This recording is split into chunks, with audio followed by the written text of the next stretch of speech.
We've come up to the conclusion across the continent that what we are lacking is not liquidity to finance the project. What we are lacking is not the projects, but obviously the bankability of projects. That's where the advisory side come into play. So then we decide to set up SF Capital, which is based obviously in Dakar, because it makes it easier. I'm from Senegal, but our area of focus is not only Senegal; it's across the continent. Which is making sure that the financing need in terms of infrastructure and then also trade finance is covered through the advisory side. So this is what we've been doing, and so far, things have been moving at this direction that we wanted to. Now, speaking of the growth side, obviously, for example, when you look at this event, the Africa Investment Forum, what I've learned and see different than the others that I've been to is, there was a focus on the marketing side, marketing Africa. Most of the time people talk about the future. People talk about Africa as a future. But if you're looking at the past 4, 5, even 10 years, a lot of things has been happening in Africa. And I think, having the opportunity to live in Senegal, where a lot of things are happening, you could see that, one of the the weakness that we do have, obviously, is to market ourselves. Obviously, to help people, and even ourselves, what I mean ourselves is the Senegalese and the Africans, to know and understand that there are things that are happening in our countries. And, obviously, things must be done in order to make sure that where we want to be in 2050 is where we want to be. Moustapha, Africa has an infrastructure backlog program, and that's where guys like you who facilitate the discussion between a government, an entity, and private money to be able to build things across the continent. You've been involved in some of those big events, your involvement within the Senegalese airport. So the question remains, where do you see the opportunity when you see this many FDIs, global investors coming together, and governments, really? Do you see this as an opportunity, and will we get traction out of this? It is, because if you're looking at Africa as a continent, everything is a priority. You go from obviously food, agriculture, to energy, to education, to health.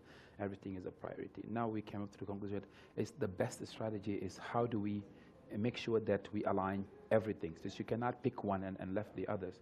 If I take, for example, Senegal again as an example, you could see that if you're looking at the primary sector, talking about agriculture, for example, a lot of things has been achieved. We're talking about 7% growth, and that sector is probably the most dynamic one. You would think of also the other side, if you're looking at infrastructure, what has been done recently in Senegal is unique. Let's just take numbers. If you look at the GDP growth over the past 5 years, we're talking about between 6.5 to 7%, and the projection is 10.30% by 2020, which is a double digit.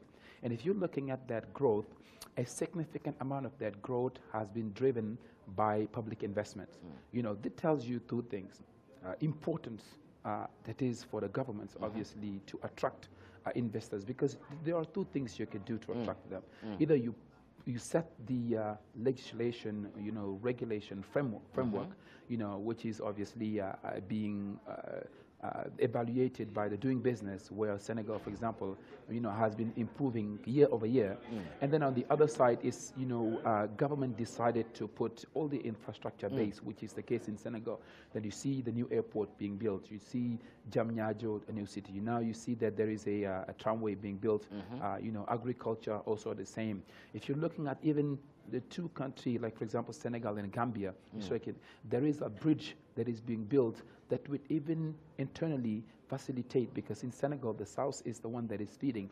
If you're looking at agriculture, for example, everything is being produced in the south. But the main problem we used to have is transportation between the south and the rest of Africa and the rest of Senegal. But there's this new bridge being built from Gambia to Senegal by the new government of Gambia, obviously, the Senegalese current government, that would you know, change completely, you know, the way that infrastructure is being, agriculture is being seen in Senegal. I need to wrap up here in a minute, really. Something else that you bring to the fore. You are a young person. Yeah. African business is not led by young people. Where's the space there for young people and women within this growth of investments that we want to see? No, obviously, when you're looking at, you know, 6,000 days away from now, which is by 2050, 2 billion would be the population of South Africa, where more than 50% would be youth. Women also are very important, and what this is giving me hope is more and more women and the youth are empowered. I think there are a lot of initiative being taken. Even myself, you know, created a foundation where our focus is, you know, on youth, you know, education, scholarship, you know, and then also women empowerment. So you see this trend is coming up. Yesterday, for example, there was a unique panel on, you know, the role of women in Africa investment landscape.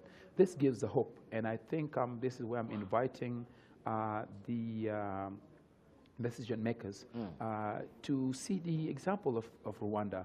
This country is doing extremely well, but if you're looking at the achievement they're doing and you see how the political landscape is made up in Rwanda, that you could tell there is a lot of things that we need to learn from it.